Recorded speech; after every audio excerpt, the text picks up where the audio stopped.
자, 시작해보겠습니다. 2013년도에 실시했습니다. 2014학년도 6월 거부터.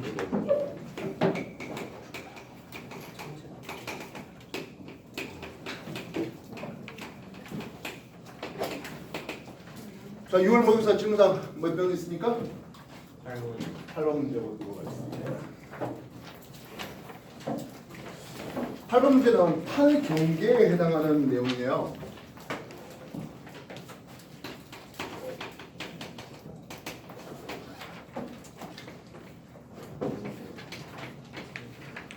판의 경계 공부량이 부족한 사람들은 좀 같이 한번 점검해 봅시다. 우리가 기본적으로 판이라고 하는 것이 대륙지각과 그리고 해양지각, 우리가 지각만을 판이라 합니까? 하면은 그렇지는 않죠.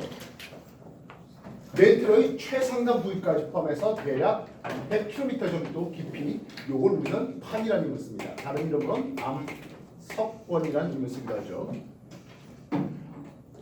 이후에 약 400km 깊이까지를 우리는 연약권이라는 이름을 쓰고요. 이 연약권에서 멘틀 대류가 일어나서 서로 판끼리 모이고 벌어지고 또는 빗겨나가면서 지진, 화산과 같은 지각 변동이 일어납니다라고 하는 게 판 구조로 되고 있습니다. 홈즈가 생각했던 멘틀 대류는 멘틀 전부에서 일어나는 거였고요. 판 구조에서 얘기하는 멘틀 대류는 연약권, 대략 한 400km 상부 멘틀에서 멘틀 대류가 일어난다. 이렇게 얘기되고 있습니다. 그렇다면 서로 판이 모이고 벌어지고 때는 빗겨나간다 했잖아요. 서로 판이 벌어지려고 하겠습니다. 두 판이 벌어지는 이런 경계를 우리는 발산형 경계라는 이름을 써요. 이 발산형 경계가 되기 위해서는 멘틀 대류는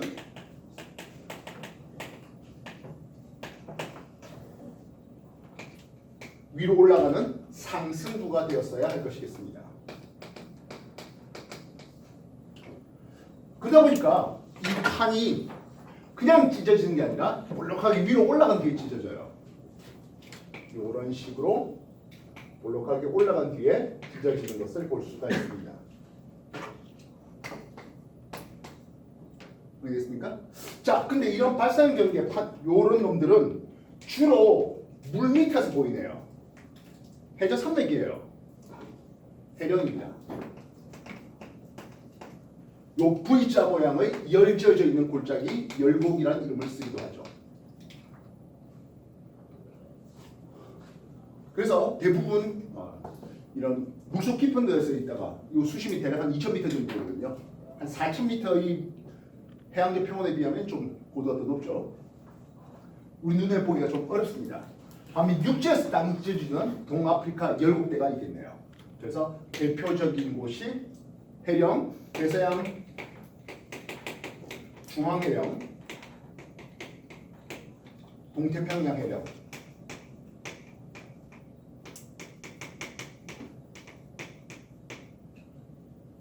육지에서 보이는 것의 대표적인 놈이 동아프리카 열곡대, 그리고 대서양 중앙해령 그 위에 서 있는 화산섬이 하나 있네요. 대표적인 화산섬이 아이슬란드. 자, 우리가 판의 경계 또는 판 구조론에서 소개할 것이 각종 지각 변동, 지진 및 화산, 뭐 필요하다면 단층 정도도 있겠는데요. 이런 멘틀 대류 상승부에서 오는 이런 마그마는 물이 별로 없어요.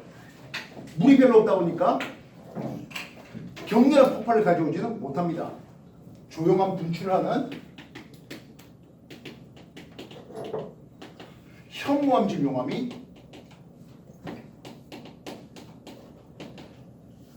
주로 터집니다. 그렇게 해서 만들다 보니까 순상 화산체를 만드는 마그마가 주로 터지는 타입이 되겠습니다.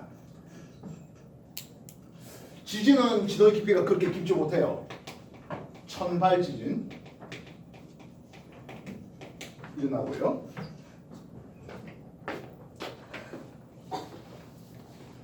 그리고 단층으로서는 잡아당기는 인장력에 의한 정단층이 잘 일어나는 게 요 멘틀 대류의 상승부에 해당하는 발사형 경계가 되고 있습니다. 이 발사형 경계를 옆에서 보면 이렇다는데요. 위에서 보면 어떻습니까? 하면 두 판이 이렇게 벌어지죠. 그래서 판의 경계에 따라 천발지진과 그리고 판의 경계에 따라 화산이 터지는 이런 장면을 볼 수 있겠고요. 두 판의 밀도는 서로 같죠. 뜨거운 멘틀 분출이 올라와서 양옆 풀어지는 거니까요. 그래서 A, B 두 판의 밀도는 A, B 판의 밀도는 서로 같습니다. 그럼 두 판이 서로 모입니다 하는 수렴형 경계가 있을 것인데요. 요런 해안판이 여기 내려와서 여기가 해구가 되고 있습니다. 그래서 해구와 나란하게 토상열도가 만들어질 수도 있겠고 해구와 나란하게 스폭산맥이 만들어지기도 합니다. 그래서 태평양 주변에는 온통 해구들이 많은데요. 필리핀 해구와 나란하게 필리핀 제도들이 만들어져 있겠고요. 일본 해구와 나란하게 호상열도로 일본 열도가 만들어져 있습니다. 지금 8번 문제에서 보는 알루산 열도와 마찬가지 알루산 해구와 함께 있는 것을 볼 수 있겠습니다. 해구와 나란하게 스폭산맥, 이건 안데산맥입니다. 그래서 이런 두 판이 서로 모여요 하는 이런 놈들을 우리는 수렴형 경계라는 걸 쓰는데요. 수렴형 경계는 대륙판과 대륙판 부딪히는 충돌형 경계도 있겠습니다만은 주로 관심 있는 것은 해안판과 대륙판이 부딪히는 섭입형 경계가 좀 더 관심 있습니다. 물론 멘틀 대륙의 하강부에 해당할 수 있죠.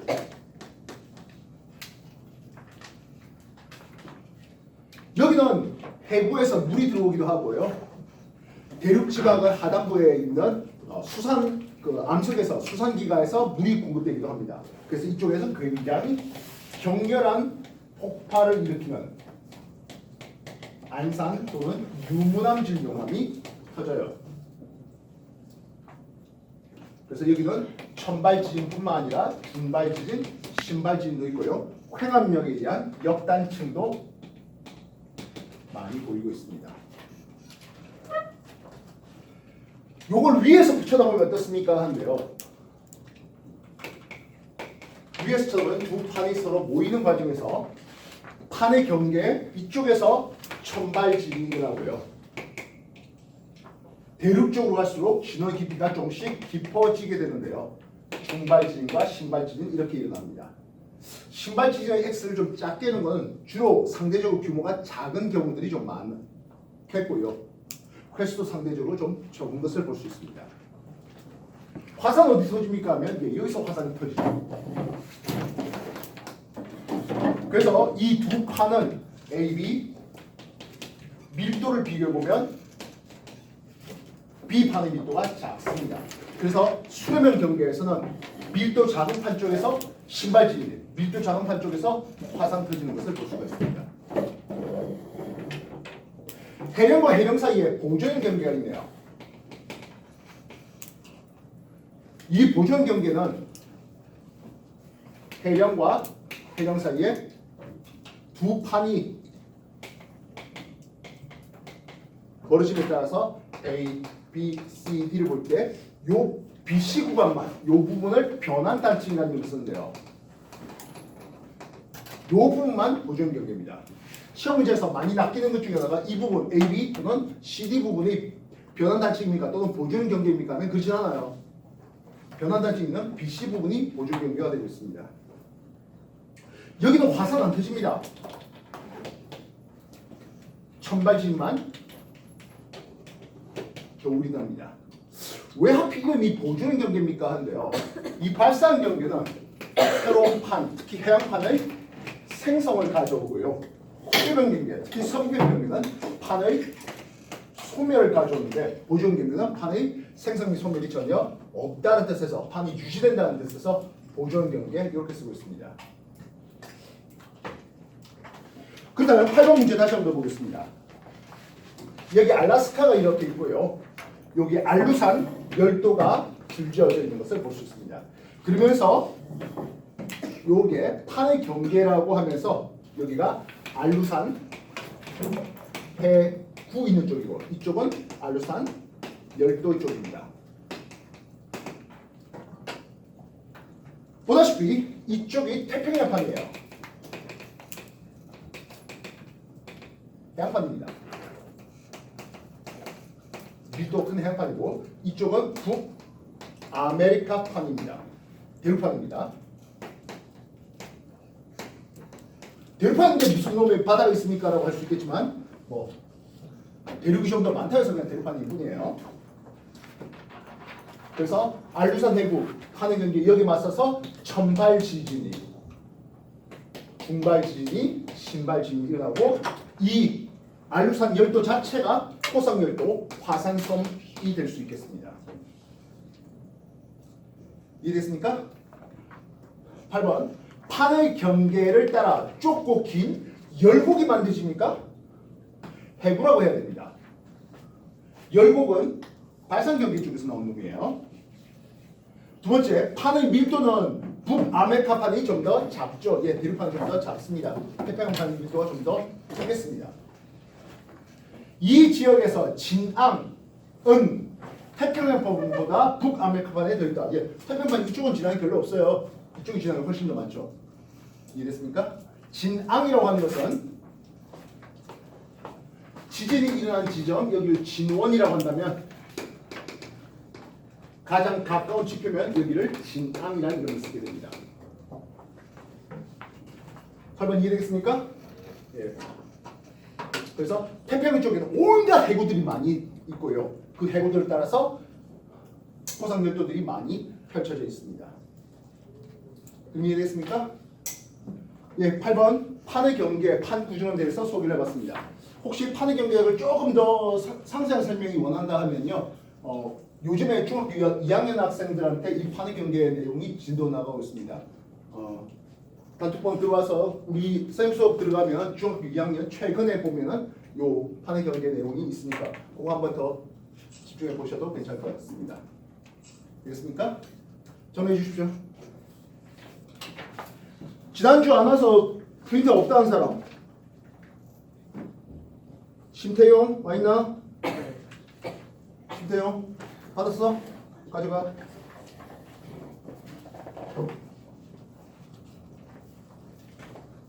또 보자.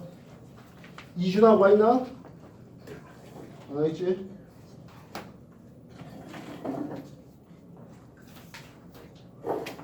자, 8번 해봤네요. 또 다른 질문 뭐 있을까요? 10번 문제 볼게요. 자, 그림은 어느 하천 주변의 오염원을 그리고 각 지점에서 용존산소량 그리고 BOD에 대한 정보를 나타냈습니다. 했네요. 자, 우리가 오염에 대해서는 이렇게 요즘 학제에서는 내용이 빠져가지고 뭐 별로 많이 공부하지 않았을 것 같은데요. 이 오염에 대해서는 예전에는 화학에서 최근에는 지구과학에서 뭐 이런 식으로 이제 소개되고 있습니다. 오염을 발생시키는 오염원은 정오염원과 비정오염원으로 구분되고 있습니다. 정오염원은 그 오염물질을 누가 냈는지 정확하게 인지할 수 있는 그런 것을 정오염원이라고 합니다. 그래서 대표적으로 공장, 축산농가 이런 쪽은 누가 이 오염원을 배출했는지 확실히 알 수 있죠. 그래서 이런 쪽들은 계절의 변화가 그렇게 크지 않아요. 반면 비정오염원은 이거 누가 냈는지 정확하게 알기가 어렵고 광범위하게 여러 가지 오염물질들이 분포되는, 살포되는 그런 지역들입니다. 뭐 경우엔 논이라든지 밭이라든지 뭐 이런 쪽들이 비정오염이 되고 있습니다. 그러니까 정오염은 누가 내는지 정확하게 아니까 이 오염 물질들을 축산농가 니들이 빨리 BOD가 더 높은 축산 패수가 나왔으니까 이거 빨리 조정해라. 뭐 이렇게 명령을 내릴 수도 있겠죠.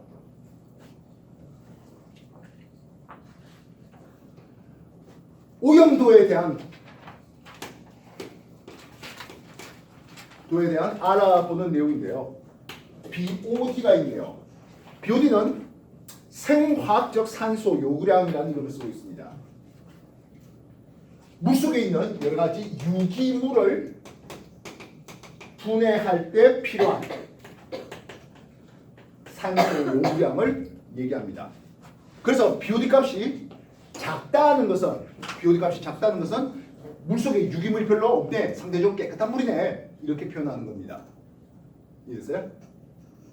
반면 COD는 화학적 산소 요구량이라고 하는데요. 뭐 각종 산화제를 집어넣어서 여러 가지 유기물이라든지 또는 중금속 이런 것들을 분해하는 데 필요한 산소 요구량을 COD라고 합니다. 그래서 BOD와 COD는 그 값이 큰 거든 BOD 또는 COD 값이 크다는 것은 꽤 오염이 많이 된 그런 물이 되겠고요. BOD 값이 작은 물은 상대적으로 오염이 덜 된 물이다, 이렇게 할 수 있습니다. 그래서 우리가 흔히 1급수라고 하잖아요. 그 1급수는 BOD 값이 1ppm보다 작은 물을 얘기하는데 간단한 정수작용을 통해서 사람이 식수로 활용할 수 있는 그런 물들을 우리는 1급수 이렇게 표현되고 있습니다. 반면 DO, 요거는 용존산소량인데요. 당연히도 용존산소량은 이놈은 큰 놈이 깨끗한 물이죠. 이해됐습니까?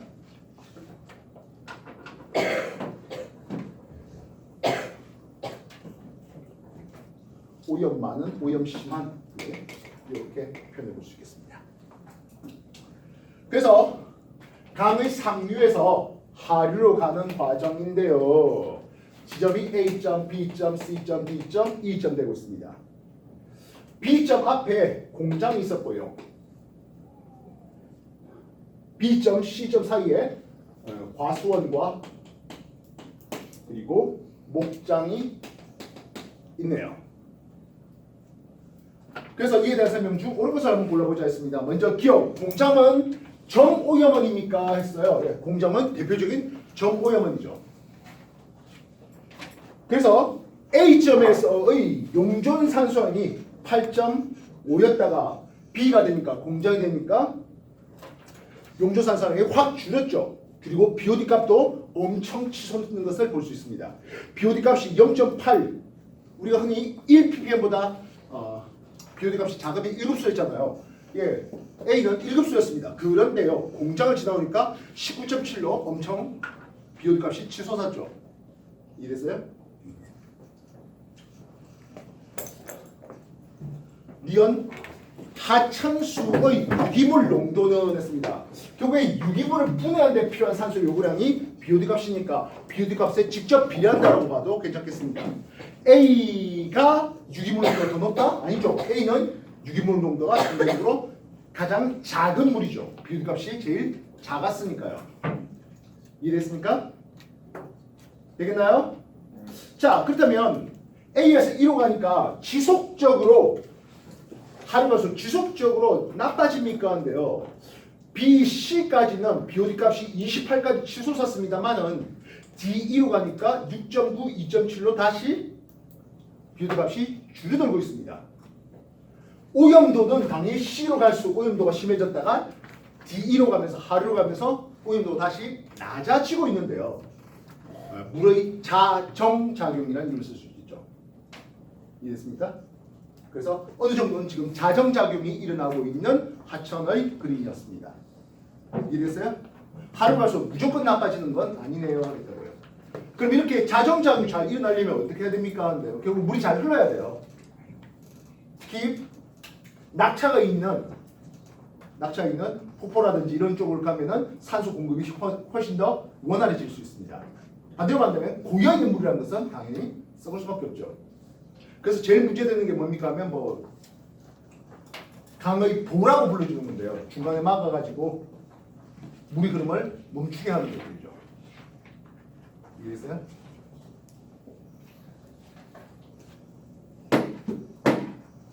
자, 10번 오염원에 대해서 소개를 해봤습니다. 정오염원과 비정오염원에 대한 이해도 그리고 물의 오염도를 나타내는 지표인데요. BOD와 COD 이런 것들은 오염도가 심할수록 BOD, COD 값이 커지겠고요. 반면 DO 용주산소량은 깨끗한 물일수록 그 DO 용주산소량이 큰 것을 볼 수가 있습니다. 그리고 어느 정도 자정작용이 일어나는 강의 그림이었네요.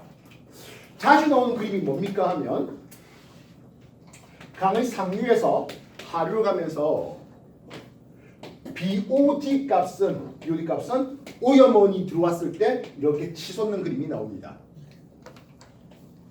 여기에 뭔가 오염원이 들어왔겠죠. 대표적으로 뭐 축산농가 같은 경우에가 들어왔다면 BOD 값이 확 치솟는 것을 볼 수 있습니다.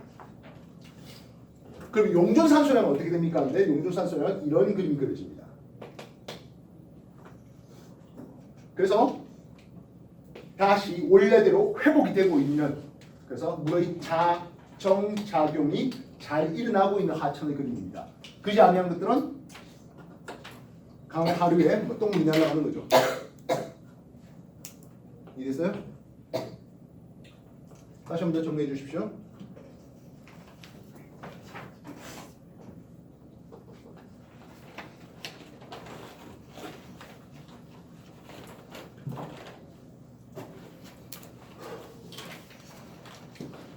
또 어떤 질문 있을까요? 12번 문제요. 12번 문제는 토양의 단면 연평균 기온 행한데요.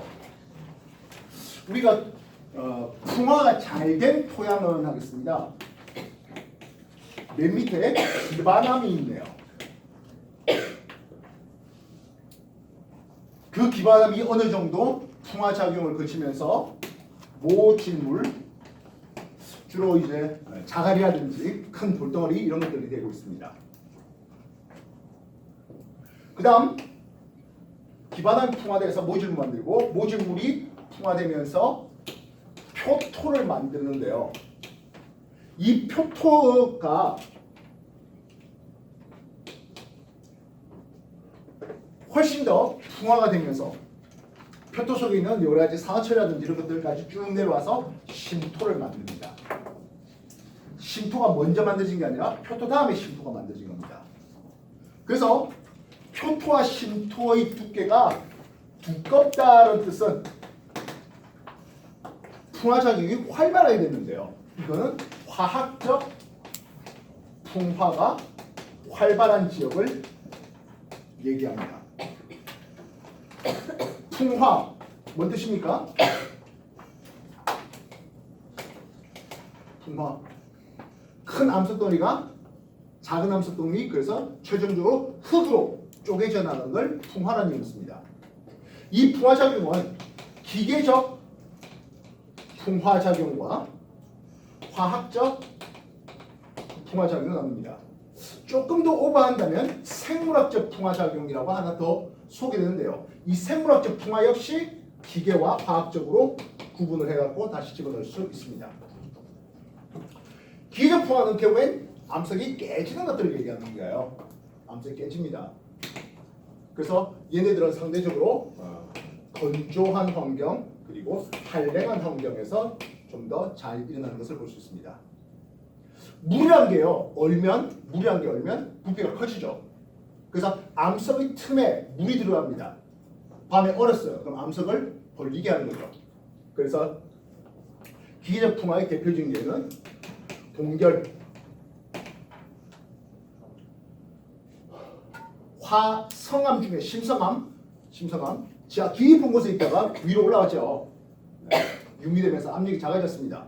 부피가 커지는데요. 균일하게 부피가 커지지 못해서 박리, 떨어져 나가는 걸 박리라 합니다. 그렇게 돼서 큰 화암체가 떨어져 나가는 것을 우리는 판상절리라는 이름을 쓰죠.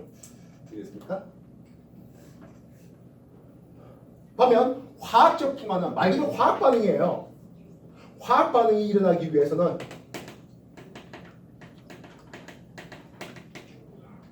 아무래도 고온 가스판 지역에서 화학 반응이 좀 더 잘 일어나게 될 것이겠습니다.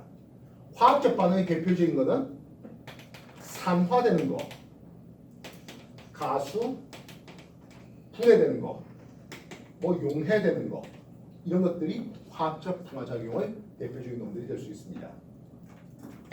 그래서 표토와 심토가 두껍다, 화학적 풍화가 활발해졌다.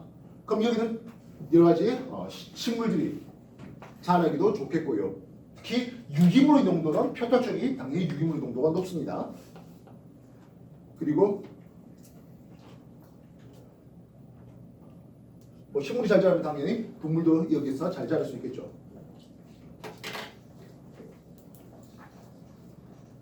(12번) 다시 한번 보겠습니다. 기반암에 대한 가 왼쪽의 A 지역과 오른쪽의 B 지역을 봤는데요. 기역이 표토죠. 이온이 심토예요. 그래서 A 지역보다 B 지역은 표토 및 심토의 비율이 더 높죠. 이해됐습니까? 이해됐습니까? 니은층은 기역층보다 점토와 그리고 산화철이 많이 분포한다. 예, 니은층이 심토인데요. 점토 성분과 그리고 산화철 성분을 많이 포함하고 있는 지역이 있는 토양입니다. 그래서 첫 번째 질문 맞죠? 이해됐습니까?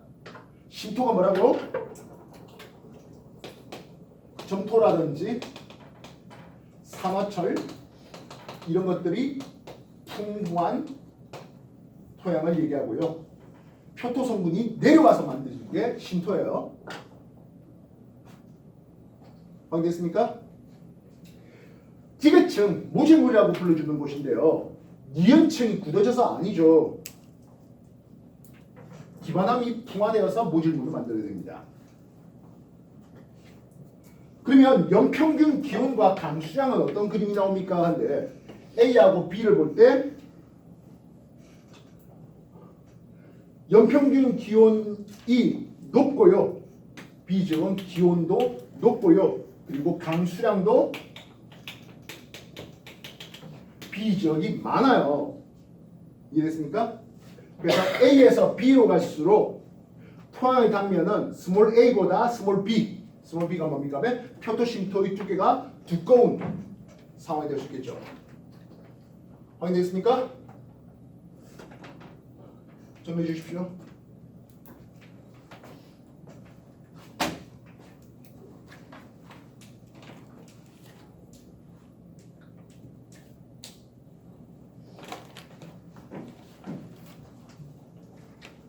문제 또 자요. 정신 차려.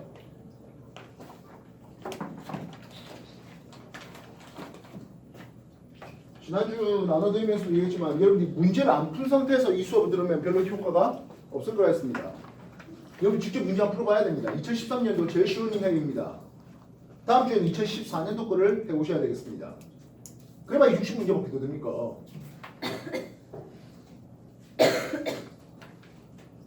(12번) 해봤네요. 6월에 또 다른 질문 뭐 있습니까? 13번 문제요. 자, 13번 문제는 열수지에 대한 내용인데요. 또는 복사 평형이라 불러주는 원룸이네요.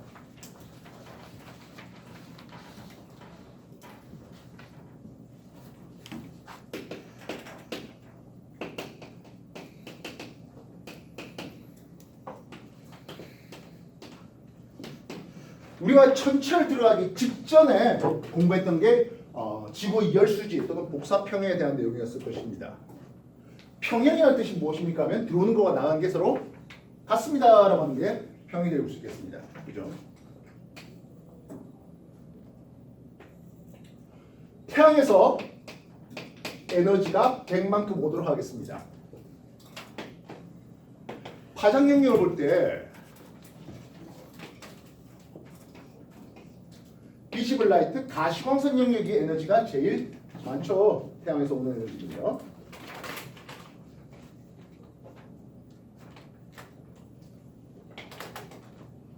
이렇게 봅시다. 가시광선 영역이 많습니다. 가시광선보다 파장이 좀 더 짧은 하면 UV 자외선이 있겠고요. 가시광선보다 파장이 좀 더 길어 하면 IR 적외선 영역 쓸 수 있겠죠. 이해됐습니까? 태양은 그래서 노란색 광선이 가장 에너지 맥스를 나타내고 있는 놈이 되겠습니다. 그래서 요 전체 에너지가 그래서 100이라는 에너지를 쓰는 거예요. 물리 쪽에 보면 물리 쪽에 보면 나중에 태양상수라고 해가지고 가르치기도 해요. 지구 바깥, 대기권 바깥에 단위 면적당, 단위 시간당 쏟아지는 에너지량, 그걸 태양상수라고 하고, 그 태양상수를 태양상수를 통해서 태양이 토탈 에너지를 얼마만큼 내는지, 그럼 그 에너지는 E = mc 제곱에 대해서 얼마의 질량 감소가 일어나는지 그런 것들도 다 계산이 될 수가 있습니다.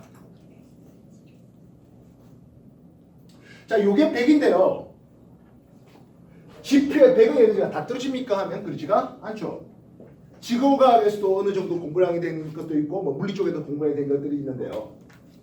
대기 반사와 지표 반사를 통해서 30만큼 에너지가 반사됩니다. 지구가 흡수하는 에너지가 100 다 아니에요 하는 거죠.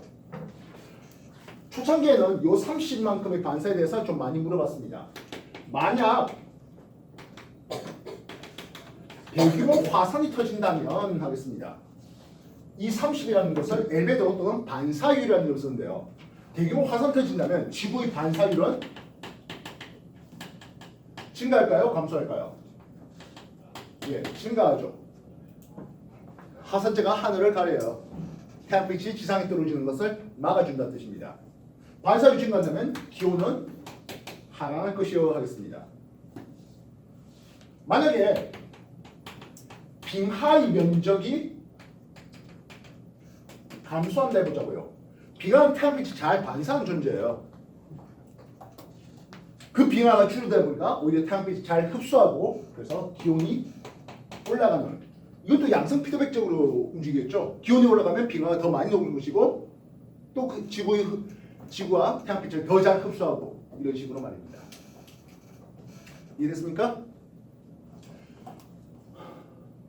지구과학 2에서는 내가 쓰는 숫자하고 똑같은 숫자를 지구과학 2에서 가르치고요. 새로운 학제 2020년부터는 지구과학 1에서는 숫자가 조금 달라졌는데요. 숫자의 의미보다는 결국엔 각 지표가 또는 대기가 흡수, 방출한 이쪽에 좀 더 포커스 맞춰서 공부해 주시면 좋겠습니다. 대기가 흡수한 게 25를 흡수하고요. 지표가 흡수한 게 45, 나머지 70을 지구가 흡수한 것을 볼 수 있습니다. 요 25는 요 자외선인데요. 이 자외선이 지상에 다 떨어집니까 하면 그렇지는 않죠. 지상에는 아주 일부의 자외선만 쏟아지는 것을 볼 수가 있는데요. 요 자외선이 이 자외선이 흡수됩니다. 당연히 이 자외선의 흡수는 오존층이, 성층과에서 오존층이 흡수하고 있습니다. 그리고 적외선도 대부분의 적외선은 지상에 흡수되어 버리십니다. 요 IR 적외선의 흡수는 뭐 수증기도 흡수하겠고 이산화탄소, 메테인 이런 여러 가지 온실가스들이 흡수해서 적외선은 지상에 그렇게 떨어지지 않아요.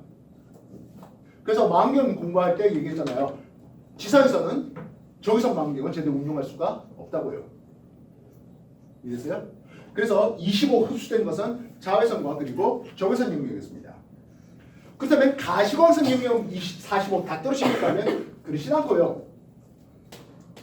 지상에 쏟아진 45라는 에너지는 요 놈입니다. 그럼 나머지 이 영역은 요 반사된 영역입니다. 이해됐어요? 그래서 우리가 우주에 나가서 지구를 볼 수 있는 것은 지구가 빛을 스스로 방출한 게 아니라 요 반사된 30이라는 가시광선을 우리가 본 거라고요. 당연히도 지상에서 망원경을 이용한 것보다는 우주에 나가서 하면은 가시광선도 훨씬 더 깨끗하게 잘 보이겠죠. 그래서 똑같은 구경의 망원경이라 하더라도 지상에 놨던 망원경보다 허블 우주 망원경의 해상도가 더 높은 이유이기도 하겠습니다. 그래서 45는 주로 비지블 라이트 가시광선 영역이 되고 있다고요. 복사 평행이었습니다. 받기만 해서 안 되죠. 받은 걸 또다시 내보내기도 하는데요. 8 대류와 전도의 방법으로 8 21 수증기의 응결열과 같은 장열을 그리고 지표 복사가 104를 내는데요. 대기 흡수가 100만큼 그리고 대기를 뚫고 그냥 나가는 게 4만큼 나갑니다.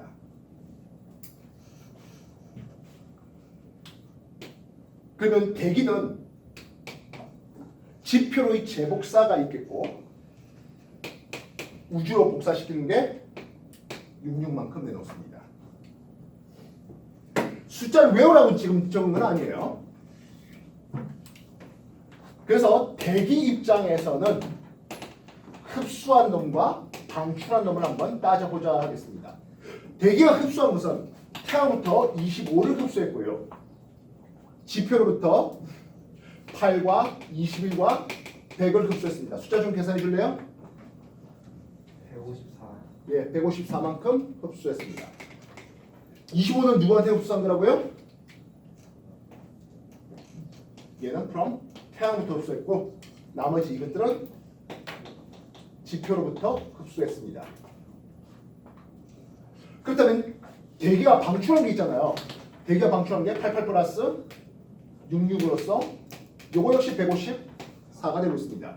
특히 이 88을 우리가 뭐라 부릅니까 하면 온실 효과 유리라는 걸 씁니다.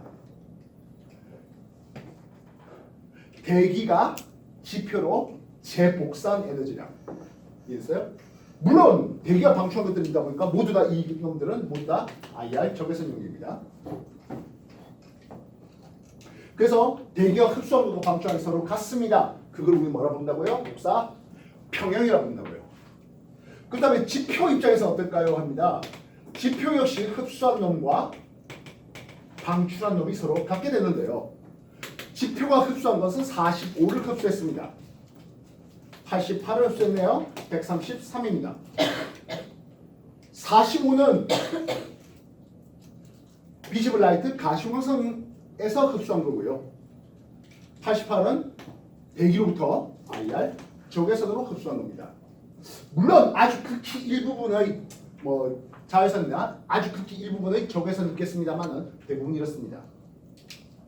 우리는 가시광선까지는 파장이 짧다 해서 단파라는 이름을 쓰고요. 적외선 그리고 전파 영역 이런 것들은 파장이 더 길다 해서 장파 영역이라는 이름을 씁니다. 지표는 적외선 장파 에너지를 더 많이 받았습니다. 그럼 지표가 방출한 거 보자고요. 지표가 방출한 거는 8 방출, 21 방출, 100 방출 플러스 4 방출합니다. 얘는 대기로 준 거고요. 얘는 외계로 준 겁니다. 특히 요 4가 뭡니까 하면 지구의 대기가 잘 흡수하지 않는 적외선 영역입니다. 바로 이 부분의 적외선 영역인데요. 그래서 이 놈이 대기의 창이라는 지구의 대기가 잘 흡수하지 않는 파장 영역들을 통해서 빠져나가는 에너지가 되겠습니다.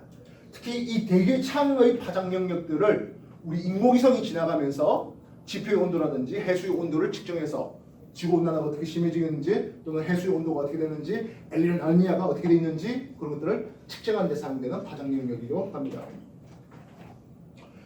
그래서 바이오 방출된 것도 산수유산 133만큼 해서 지표 역시 복사 평형이 이루어지고 있어 이 얘기가 나오는 바가 되겠다고요. 자, 일단 요거 정리할 시간은 조금 이따 줄 테니까 13번 문제 복사 평형에 대해서 한 번 더 정리해 봅시다. 문제 풀이 한번 봅시다. 지표 방출 A는 했습니다.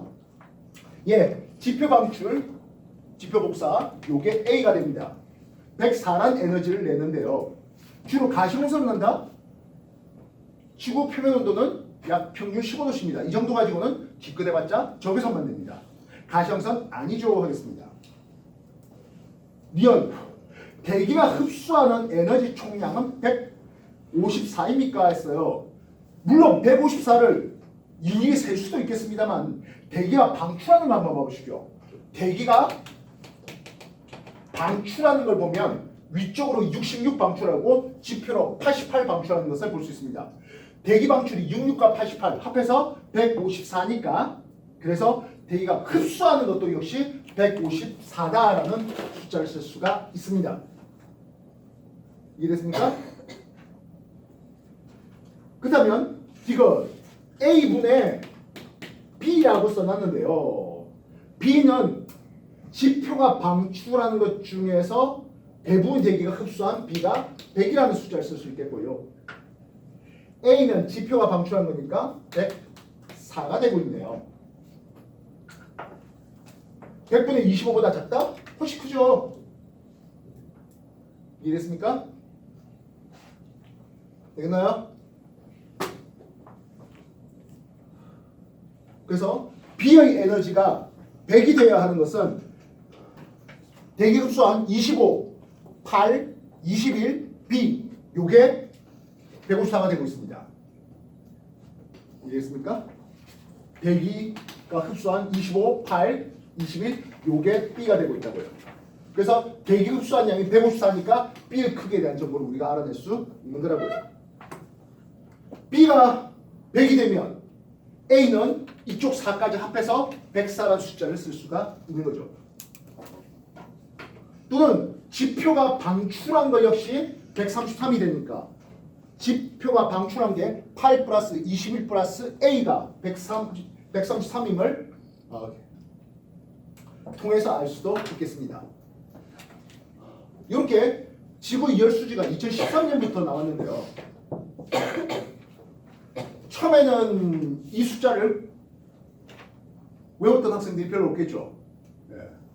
뭐 그래서 열수지니까 어쨌든 들어온 거 나간 거 서로 같습니다라고 했는데 이게 한 7년에 걸쳐서 계속 나오다 보니까 나도 외우고 별로 안 좋아하는데 외워놓고 있네요. 맞지만 새 학기 들어서 2020년 들어서 물리2는 이 숫자를 그대로 지구과학 2는 이 숫자를 그대로 유지하고 있고 지구과학 1은 이 숫자가 조금 바꿨습니다. 아니 같은 학제인데 어떻게 지원 2가 서로 다르게 하는지 모르겠습니다만 어쨌든 근데 숫자를 외우라는 게 아니고 들어온 것과 나가는 게 같다는 수식을 쓸 수 있으면 되겠다고요. 이해됐어? 그리고 지표는 주로 가시광선 영역을 흡수하겠고 대기는 주로 적외선과 자외선 영역을 흡수하겠습니다. 자외선 흡수는 오존층이다 보니까 성층권에서 적외선 흡수는 대륙권에서 일어나는 것을 생각해 볼 수 있죠. 알겠습니까? 그리고 지구 대기가 잘 흡수하지 않는 대기의 창이라는 파장 영역도 기억해 주시면 좋겠습니다. 자, 13번. 요거는 아까 말했지만 우리가 천체 들어가기 직전 단원에서 공부했던 내용입니다. 정리해 주시고요. 시간 한 2분 드릴 테니까 정리해 주십시오. 뭘 또 수담을 나누고 있습니까?